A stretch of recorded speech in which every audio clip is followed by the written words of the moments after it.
Hi, my name is Chris Case. I'm an Education Project Manager with the Vermont Agency of Education, and this is a presentation for the Continuous Improvement and Technical Assistance portion of the School Effectiveness part of the draft Vermont State Plan.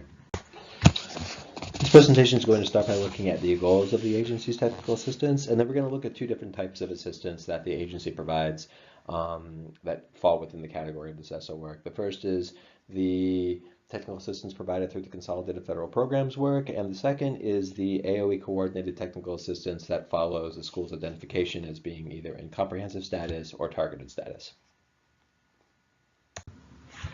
So in looking at the goals of the agency's continuous improvement efforts and the technical assistance that we provide, we're fundamentally trying to align that work with the goals that have been articulated through Vermont law and Vermont policy. And those include supporting all of our students in the state with a focus on supporting students who have been traditionally underserved in the state's education systems. We also want to support personalization, proficiency-based learning frameworks as vehicles that we believe are well suited to improve student performance. We've also articulated a continuous improvement cycle that we want to support, which involves needs assessments, making a plan, responding to those needs assessments, implementing that plan, and then evaluating the efficacy of that work.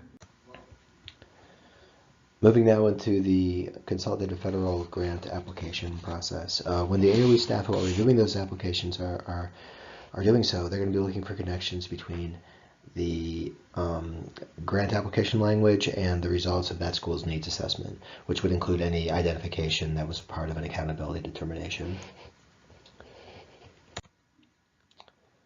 Looking now at the AOE's outline for what types of program reviews we're going to be involved with tied to CFP programs.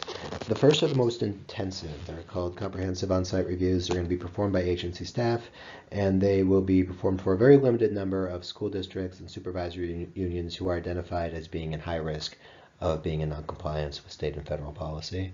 The second type of review, focused reviews, also going to be performed by AOE staff, and they're going to be looking at a larger number of school districts and supervisory unions, but looking at really narrow issues for each of those education systems programs. And finally, there are going to be audits by private firms of any supervisory union or supervisory district that receives more than $750,000 in state or federal funding. We're going to move now into a discussion of the AOE coordinated technical assistance that's in the plan.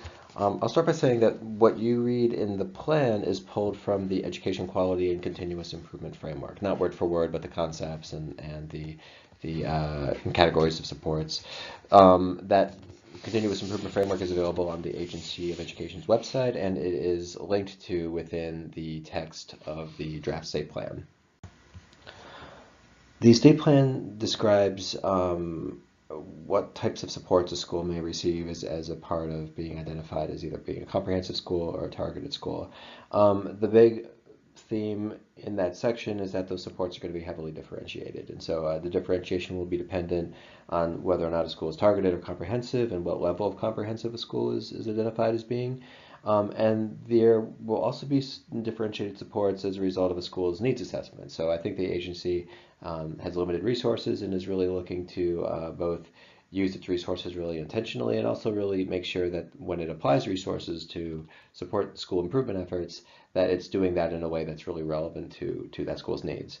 The other point to make around this table and around the text that corresponds with it in the Vermont State Plan is that the amount of agency involvement in a school's improvement efforts increases as a school's comprehensive status increases. So the more time that a school spends in identification, the more support and the more direction they receive from the Agency of Education. Continuous improvement plans are also referenced in the Vermont State Plan. These are plans that come out of an education quality standards requirement for all SUs and all SDs in the state. They will be guided by an AOE approved needs assessment, and they're going to reflect local level data, state level data, and integrated field review conversations, so site-based conversations that will help hopefully SUs and school districts to identify their priorities and their needs. The big idea behind the review and approval and monitoring processes. Again, the differentiated amounts of support that schools receive and SUs and SGs receive from the Agency of Education as they develop their plans and implement their plans, is that as a school or an SU and SD spend more time in identification, as the school spend more time in identification, or as a supervisor union or district has schools that are spending more time in identification, the amount of support that they're eligible to receive from the agency will increase. That's true for review and approval, and it's true for monitoring as well. If you have any questions about this section of the plan or about this presentation, please feel free to get in touch. Thank you for taking the time to participate in this process, and we'll look forward to hearing what you have to say.